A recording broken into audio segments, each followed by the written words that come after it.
Assalamualaikum warahmatullahi wabarakatuh. Halo semuanya, saya Fisda. Sesuai dengan judulnya, pada video kali ini kita akan membahas mengenai pengantar PLA 206 Tata Kelola Pembangunan Kota. Jadi, di video kali ini saya akan membahas mengenai rencana kegiatan perkuliahan selama 1 semester ke depan dan juga akan membahas secara gambaran besar mengenai materi yang akan kita temui dan kita kaji lebih lanjut dalam pertemuan-pertemuan selanjutnya sampai dengan UAS atau selesai perkuliahan semester ini.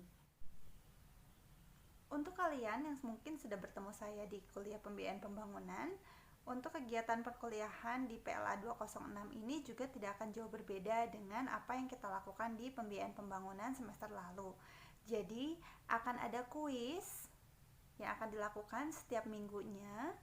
Kemudian juga akan ada presentasi dan juga makalah dalam bentuk tugas kelompok, dan tentu saja akan ada UTS dan UAS. Semuanya ini akan dirangkum menjadi total nilai kalian di akhir perkuliahan. Dan of course, karena sekarang metode pembelajarannya adalah blended learning, maka kalian adalah sentral utama dari kegiatan pembelajaran ini. Saya hanya bertindak sebagai fasilitator. Jadi, video-video yang saya upload setiap minggunya ini hanya merupakan umpan bagi kalian untuk mengeksplorasi lebih jauh terkait dengan materi yang sedang kita bahas. Saya juga akan memberikan beberapa referensi-referensi buku yang menarik dan terkait dengan materi untuk kalian pelajari dan baca lebih lanjut. Tapi tetap, silakan eksplorasi sebanyak mungkin. Kita sudah sangat kaya sekarang dan sangat mudah untuk memperoleh referensi dimanapun. Jadi, manfaatkanlah fasilitas tersebut. Nanti jika ada pertanyaan atau mungkin hal yang mengganjal atau mungkin kalian menemukan materi yang bertentangan satu sama lain, silahkan dicatat. Kita akan bahas lebih lanjut di sinkronus virtual.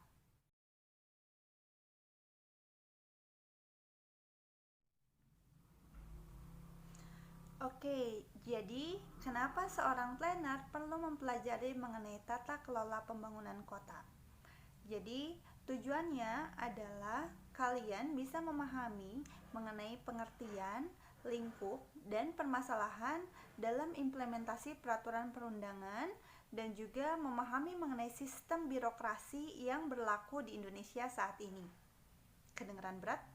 Enggak juga. Coba kita bahas lebih lanjut dengan ilustrasi berikut ini ya. Pentingnya pengelolaan kota berangkat dari tantangan perkotaan itu sendiri.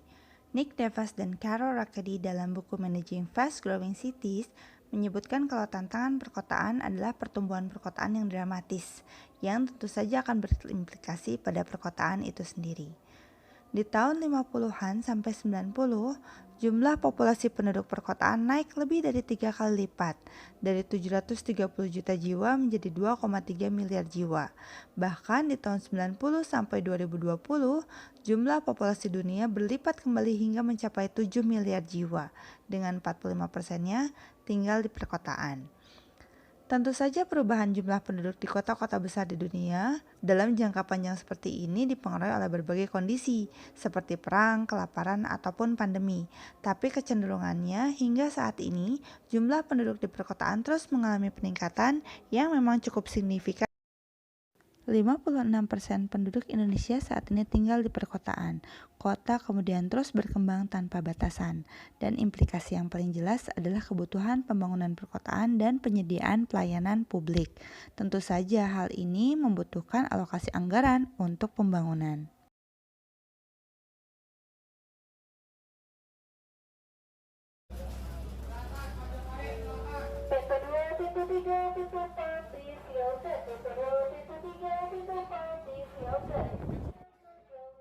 Selain akibat pertumbuhan alami, pertumbuhan kota juga terjadi akibat arus migrasi masuk ke perkotaan. Vice President Knowledge Management and Sustainable Management di ADB, Bambang Susanto menyebutkan kalau laju urbanisasi per hari ini di Asia Pasifik mencapai 120.000 jiwa per tahunnya.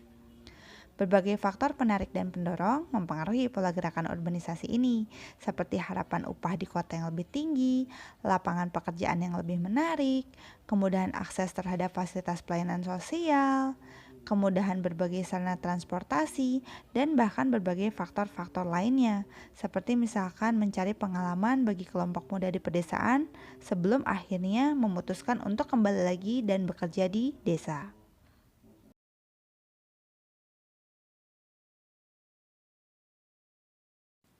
Ketika suatu kota terus tumbuh, maka kota akan berkembang menjadi pusat perekonomian dengan berkembangnya berbagai macam hal berikut ini. Yang pertama adalah munculnya tenaga kerja yang berkeahlian khusus, yang tentu saja berdampak pada perkembangan berbagai sektor perekonomian. Kemudian, akses terhadap sumber daya juga menjadi lebih mudah. Kemudahan lainnya adalah terkait ketersediaan informasi dan teknologi. Dengan berkembangnya perekonomian, infrastruktur juga menjadi lebih lengkap karena memang menjadi prioritas untuk dibangun dalam menunjang perekonomian. Dan tentu saja, kota yang menjadi pusat perekonomian tentu akan memiliki pasar yang potensial. Di sisi lain, pertumbuhan kota juga bisa berdampak negatif. Seperti banyaknya pengangguran karena tenaga kerja yang tidak terserap semuanya. Dampak negatif lainnya adalah penyerapan tenaga kerja pertanian oleh industri. Dan tentu saja, tanpa penguatan ekonomi lokal, maka kita akan sangat bergantung kepada modal asing. Dan yang tidak dapat dihindari adalah kesenjangan pendapatan dan gaya hidup, dan ini implikasinya bisa menyebabkan berbagai dampak negatif lainnya. Mengacu pada data BPS di Indonesia, meskipun terlihat mengalami penurunan dalam bentuk persentase, namun jumlah penduduk miskin di Indonesia tidak mengalami penurunan yang cukup signifikan. Bahkan saat ini, jumlah penduduk miskin kembali mengalami lonjakan akibat hantaman COVID-19. Apa yang menyebabkan hal tersebut terjadi? Mengapa mayoritas pertumbuhan penduduk perkotaan tidak disertai dengan peningkatan kesejahteraan yang merata? Suatu kota perlu dikelola agar dapat menyediakan kebutuhan bagi masyarakat yang tinggal di dalamnya. Tanpa adanya pengelolaan perkotaan yang baik, maka suatu kota dapat gagal menyediakan kebutuhan bagi masyarakat. Kota perlu menyediakan lapangan pekerjaan yang memadai, menyediakan fasilitas dasar seperti perumahan dan sanitasi, akses ke pendidikan layak, dan berbagai fasilitas penunjang lainnya.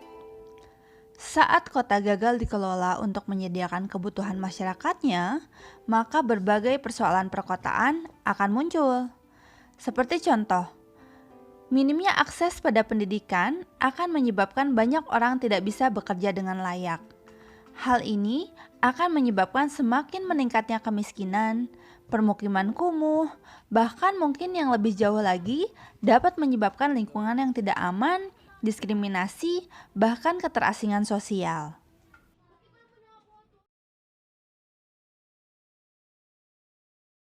Pemerintah dan planner dibutuhkan untuk menyediakan jaminan bagi masyarakat, seperti pengelolaan sarana dan prasarana publik, memberikan hukum yang mengatur, perlindungan hidup bagi masyarakat, serta mengatur dan mengelola berbagai kegiatan dengan hukum yang berlaku.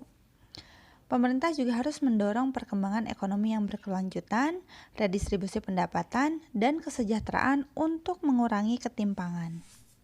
Di sisi lain, perencanaan suatu kota itu harus melibatkan manusia sebagai subjek dari perencanaan itu sendiri.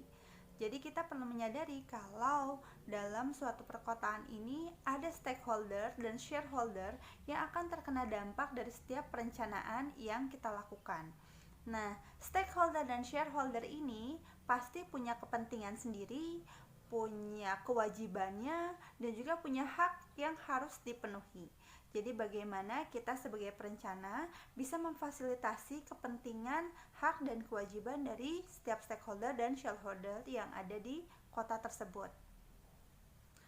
Ingat kalau shareholder dan stakeholder ini adalah individu yang punya kepentingan, hak, dan kewajiban.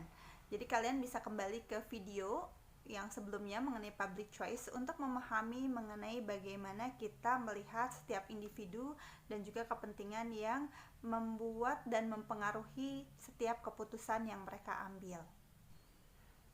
Jadi, setiap proses perencanaan ini tidak akan terlepas dari proses politik. Yang dimaksud dengan proses politik sekarang ini tidak sesederhana hanya pemilu maupun pilkada atau pemilihan kepala daerah ataupun kepala negara saja. Tapi lebih lanjut, yang dimaksud dengan proses politik di sini adalah pembagian kekuasaan dan juga kewenangan dalam masyarakat sebagai proses untuk pengambilan keputusan bagi dan untuk masyarakat itu sendiri. Selain itu, karena Indonesia adalah sebuah negara, jadi kita perlu memahami mengenai sistem birokrasi yang berlaku. Bagaimana perundang-undangan, bagaimana hukum yang berlaku di Indonesia. Karena sebenarnya ketika kita mulai merancang atau menyusun sesuatu perencanaan terkait dengan kota maupun wilayah, itu sangat perlu untuk mengkaji juga hukum-hukum dan peraturan terkait dengan kewilayahan itu sendiri. Jadi kalau boleh dianalogikan, sebenarnya sebelah kaki kita ketika merencanakan sesuatu itu sudah ada di penjara. Jadi jangan sampai kita terpleset. Jadi jangan sampai juga ketika kita merekomendasikan sesuatu itu ternyata bertentangan dengan hukum yang berlaku. Sebagai contoh misalkan, kita membuat perencanaan di suatu wilayah tanpa kita sadari bahwa wilayah tersebut masuk ke dalam kriteria hutan lindung. Itu tentu akan menyalahi hukum yang berlaku dan sanksinya bisa pidana maupun perdata.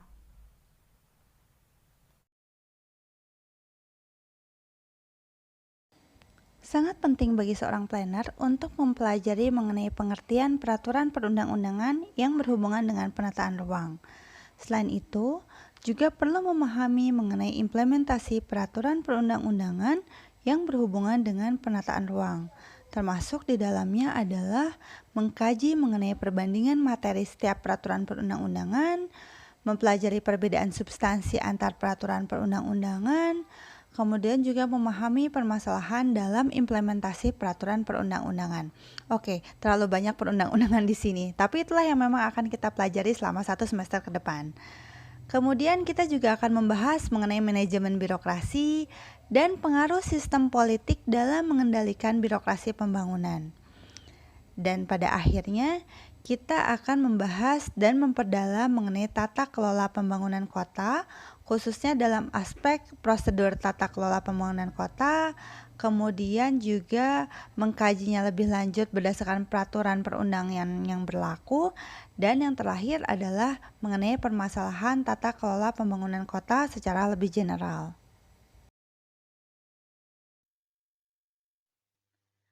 Daftar buku berikut ini adalah literatur yang akan menjadi acuan pembahasan kita selama 1 semester ke depan. Kalian bisa memperolehnya juga dengan mudah di internet, baik dalam bentuk e-book maupun hard copy. Selain ini, saya juga akan menggunakan beberapa jurnal terkait sebagai tambahan materi yang mungkin memang dibutuhkan ketika kita membahas suatu topik.